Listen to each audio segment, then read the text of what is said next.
Why most people stay stuck. The psychology of transformation. What up? It's Dalaney Davis. In this video, I'm going to share the 3 subconscious blocks that are stopping us from transformation, how we can disintegrate it and rearrange it to completely rewrite the past and actually transform, and strategies to rewire your mindset and your brain so you can finally get over that inner critic, that inner judge, whatever is truly holding you back. And what we're building on here is the reality creation methodology or framework, where a result is the result of 7 actions before that, be it the actions, decisions, thoughts, emotions, beliefs, identity, and then the level of consciousness. Now, in this video, I'm going to be diving deep into the beliefs. If you want to understand identity, I encourage you to watch the identity trap video to get this first baseline. So this one, we're going to dive into beliefs and how that is stopping us from transformation to really expand on this reality creation model. Now, beliefs come into the mindset category of personal transformation, and it is important, but it's not the be-all, say-all. There's definitely various other elements, like all of these steps in the reality creation process to create transformation. But as you can see, beliefs are critical, because if you believe you can or you believe you can't, you are right. And a lot of our beliefs form from various events that have happened in our life, where that inner critic has gathered evidence to confirm or deny a belief. Now, beliefs can look very which ways. Of their core wounds, they can be things like I'm not good enough, I'm not wanted, I'm not smart enough, I'm not deserving, I'm not worthy, I'm not a good person, I'm not loved by my family, no one likes me, whatever it is, there's certain statements that have been imbued into our brains to become beliefs. And how do they become beliefs? Is it simply repetition? Something can simply start as an idea, and then over time, the more that idea or thought is fired in the brain, the stronger the neurological connection becomes. What fires together, wires together, as Dr. Joe Dispenza says, as we repetitively have reoccurring thoughts, building up that evidence for the inner critic gets hardwired and become a belief. And when that belief is fired too much, it then becomes a core belief. And that's when things get really tricky and it starts elevating into an identity. Now, how do you know you have a core belief? This is when it gets into the never and always territory. And this is when it takes a lot of work to really break those patterns and free yourself. Now, many of my core limiting beliefs over the years that I've had to do a lot of work on are around not being smart enough, not being good enough, and not being wanted as a core wound. Now, there's lots of layers to limiting beliefs, but there's 3 core themes, if you will, or stages of life that they generally manifest themselves. Now, it doesn't matter what the event was or what happened. The human brain, for some reason, creates these narratives, creates these stories, mixing up emotions and facts to come to the conclusion of these various variables. It is across the board, and a lot of psychological research, a lot of analysis, everyone has these to some level or flavor. So the very first one is I'm not safe. Now, that often comes from childhood and can be as simple as you crying and not getting a hug, or you coming home from school and a parent's 5 minutes late. Like one small little tiny event that can occur in your childhood that manifests and becomes this big emotional thing, because that little child didn't know how to manage the meaning or the facts of what was really going on in that event. So it can create a limiting belief that I'm not safe. The next one is I'm not good enough. Now, this one is a classic and often comes about in our teen years when we start comparing ourselves to our peers, to our siblings, to our friends all around us. And it can really manifest into a very big snowball thing, which a lot of us in our 20s and 30s start dealing with. And then the third and final one that is a core belief that occurs is I'm on my own. And this often comes about in our early 20s when we first kind of leave home and start looking after ourselves. And it comes quite apparent. Now, when you're doing inner work with a therapist or a coach, this third one is often the hardest one to get a grapple on and figure out the true cause of it and the story of it, because it hasn't truly manifested long enough. But give it time and you'll be able to really uncover this one. So, how do we start uncovering this and freeing ourselves from that inner critic, that inner judgment, those inner limiting beliefs? So, there's a lot of work you can do, right? Watch my S tier video where I share around, psychedelics and therapy and a lot of those likes on how you can really break free from these. But it's super critical to understand what's going on inside the brain. Now, human beings innately are meaning making machines. We are obsessed with putting meaning on things. Just think about like ancient rituals of rain dancing, like, oh, I danced a certain way and it started raining. Or, my food was late, so that means the waiter doesn't like me and I'm not going to tip them. Like, there's so many little nuances of life that human beings are constantly grappling with and trying to put meaning on it. And the same thing plays out for all of these stories, all of these events that have ever occurred in your life. Not only are we meaning making machines, but we are internal machines. So it's a cue, a stimulus has happened outside of our environment, something has happened to us, and we then make that mean something. And how we make it mean something is attaching an emotion with some facts and creating a story or that meaning around what has occurred. And what happens is it gets muddled up and bundled up, and the smallest possible thing with an elevated emotion becomes a core belief, becomes a belief, becomes who we are, and can dictate the rest of our life. And like I was sharing on the three core things where it comes from childhood, teen years, or young adulthood, is we often don't have the tools to actually understand what's going on. One example that I have around not feeling good enough is quite a simple one, but I share it quite a lot. And that was I used to be a competitive swimmer. And one year I came second in everything at a national level competition, right? Second in everything. Now, at the time, that was a very emotionally intense moment for me. Imagine being in a stadium with thousands of people and your name is constantly being called out as second. First place, da da da da da. Second place, Delaney Davis. First place, da da da. Second place, Delaney Davis on multiple events because that's what swimming is. And slowly but surely, that 14-year-old Delaney started making that mean that I am not good enough, that I am not a winner, that I don't belong at this top. I don't belong. I don't fit in. So I quit swimming, blah, blah, blah. So with that elevated emotion and the lack of tools or skills to really reflect and analyze what was actually going on for that 14-year-old Delaney, a new core belief came about that I'm not good enough. Now, if we look at it this way, with this model, where we separate everything, we separate the emotion, we separate the story, and we separate the facts, we can get a clearer picture and rewrite the past, rewrite what actually went down to really recreate and create a more empowering belief. So the emotion, clear. I was nervous, I was excited. There were so many elements there that even whatever I project on probably wasn't how I was feeling. But let's get those out of the equation. Now let's look at the facts, right? I didn't win. I came second. I probably didn't train as much that season because I was riding the high of always winning. That age for a young teenage boy is quite pivotal, where a year, 6 months, a year's difference in growth is like a foot. So of course I was probably going to not win because I was actually quite short when I was 14. And then the story. I told myself, oh, I'm not a winner. I wasn't good enough. But what's the new story, the new narrative is I tried my best and I didn't win. And I'm still good enough and I'm still loved and it's okay.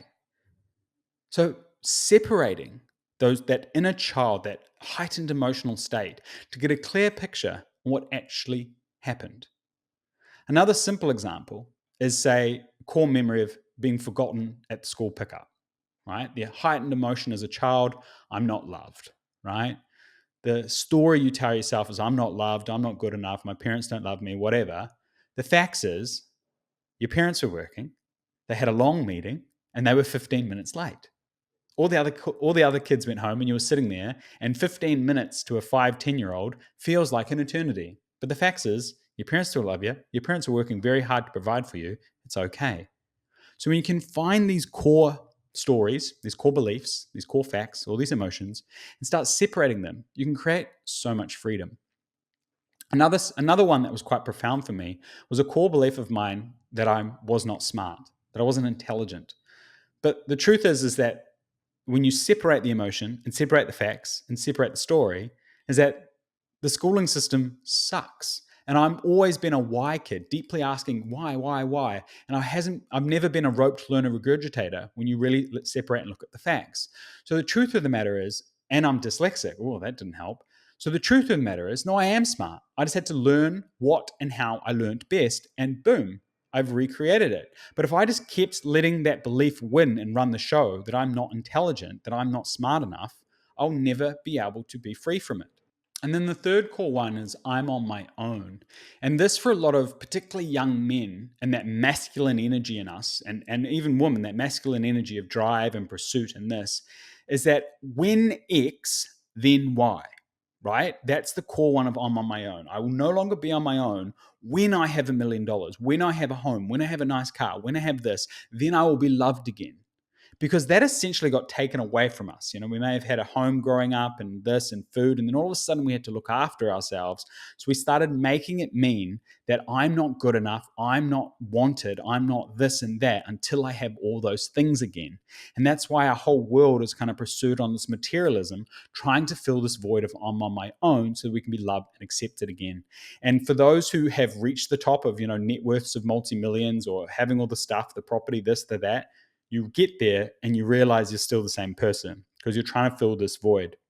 So when X then Y is a fundamentally flawed belief, and you must change it, of being grounded and present in the current moment, so then you can finally be free from that, because who you are today, right now, in this moment, matters more than when X, then Y.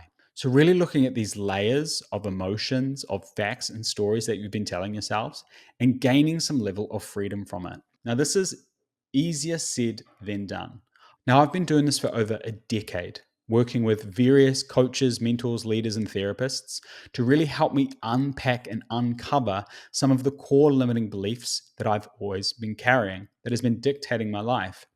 Now, the reason why it takes so long, the reason why personal growth is like an onion, is these core beliefs, these limiting beliefs, are so strong. And when you uncover them, they almost rebrand themselves, and you have to dig deeper and find where it's gone hiding, because it's so sneaky, because it's so ingrained in you, these core limiting beliefs.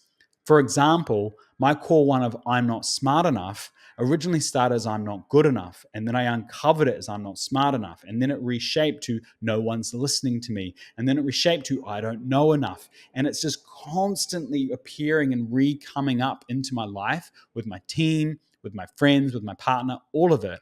So you have to continually do this work and reflect.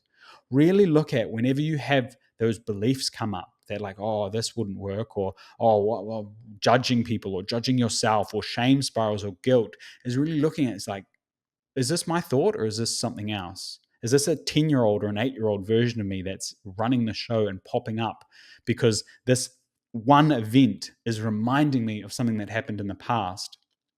Because our brains, not only are they meaning-making machines, they're also predicting machines. We are trying to predict every moment that's going to occur. If you've ever experienced this, of like putting your hand up and asking a question, and you feel that nervousness before even asking a question, or about to speak or something, it's because it's, to the brain, it's reminding you of something that's happened before, i.e. one of these core beliefs. So it's really important to constantly do the work and almost stop trusting your thoughts and emotions, and know that that's past events, past stories running the show. Because like I said, this reality creation framework is every single result, action, decision, and thought all come from this. These limiting old fucking beliefs that are running the show, dictating our emotions, dictating our thoughts, dictating our decisions, dictating our actions, and dictating our results. So this is why we get stuck in our transformation, because we're just doing these, life hacks, and you listen to like Huberman or Chris Williamson and these other podcasters who get on these guest experts to almost deal with the symptoms, like, oh, you should be doing this 10-step morning routine and all this shit to essentially just handle the symptoms of our limiting beliefs. So when you really uncover it and get to the core of it with these core limiting beliefs, these core limitations, then those fucking 10-step formulas to start your day are no longer required, because you've dealt with the source problem. So really start being curious of yourself, and really look at the labels you give yourself, the beliefs you have around everything, to start understanding your beliefs, is just looking at the lists of life, right? And asking yourself, relationships are, what's the first thing that comes to your mind? Money is, work is, fun is, family is, money is, health is, my future is, my past is, I am. Whatever the first thing that comes to your mind is your belief. And you need to rewrite that if it's not positive or not serving you. The other thing, and this is a pro advanced level, if you've done some work and you've recreated some beliefs and they're somewhat positive, it's vital to revisit those beliefs. Say, for example, a money belief I had is I used to just get rid of all my money. I just spend it. I just buy food, buy everything. And yeah, I was kind of poor startup world, so every penny counted and I have to buy everything. But then I flipped it when I started earning a bit more money and started becoming obsessed with investing. And I invested every single cent I had. I was investing upwards of 90% of my income at one point. Now, that is obscene. And I ended up being incredibly poor and cash poor, and then I would get an unexpected bill and I would struggle to pay it. And I'd freak out and worry and threat about trying to maybe sell some assets and sell some shares to pay this bill. And it just wasn't working because my belief of investing was too strong. So I had to rewrite the belief and rewrite it and recondition it so then I could have a more balanced life and actually have some cash on side to manage my life better. So again, looking at every single belief, even if it's labeled as positive. Another of my favorite exercises you can do is look at your top 10 songs you listen to on Spotify. These are what is running the show. Look at the lyrics, and that is a blueprint of your subconscious. Say, for example, when I first did this exercise of looking at my songs, every single thing was basically, I'm not wanted, I don't need you, you don't need me, like all really sad, drainy love songs, basically. It was kind of fucked up. So really looking at your top 10 songs and read the lyrics, and that is an indicator of your subconscious. And how you can start really reprogramming these is, number one, it's a simple one, it's basic, but you got to journal. You got to get these things out of your head and onto paper in some physical form. This is a powerful process to really get it into the tangible world, and then you can do with it what you will, be it cross it off, destroy it, really break it down and understand these emotions, the stories, and the facts you've been telling yourself so they can start to dissolve and dismantle and we can start moving on from them. The other is to essentially practice and find evidence for the opposite of the belief. Say you have a belief that I'm not smart enough, like myself, is start looking and gathering evidence in your journal on all the ways you are. What are the things that you've done right? And make it easy for yourself. Human beings are so good at making it really, really easy to feel bad, but really difficult to feel good. So, how can you make this super easy for yourself and list out all the reasons why you are worthy, why you are loved, why you are enough, and create evidence and build that evidence up, right? Say, for example, I used to ask myself every day, what's 3 ways you can trust people today? What's 3 pieces of evidence you've gathered today to say you can trust people? And it'll be small, like such and such messaged me back, or such and such liked my Instagram post, or someone driving, stopped while I was crossing the road. How can you gather minute evidence to combat this limiting belief that has been running your show? And this is a daily practice, right? At first, it's going to take a little bit of effort, but then it just becomes natural and automatic and you won't even think about it. And again, that 9-month magical timeline, you'll be a completely different person. So this is the key to really creating transformation, is getting to the bottom of this reality creation pyramid and really seeing and understanding your identities and those beliefs that are running the show and dictating your results. Start tackling your limiting beliefs and you'll start having an extraordinary life. Love your work. D.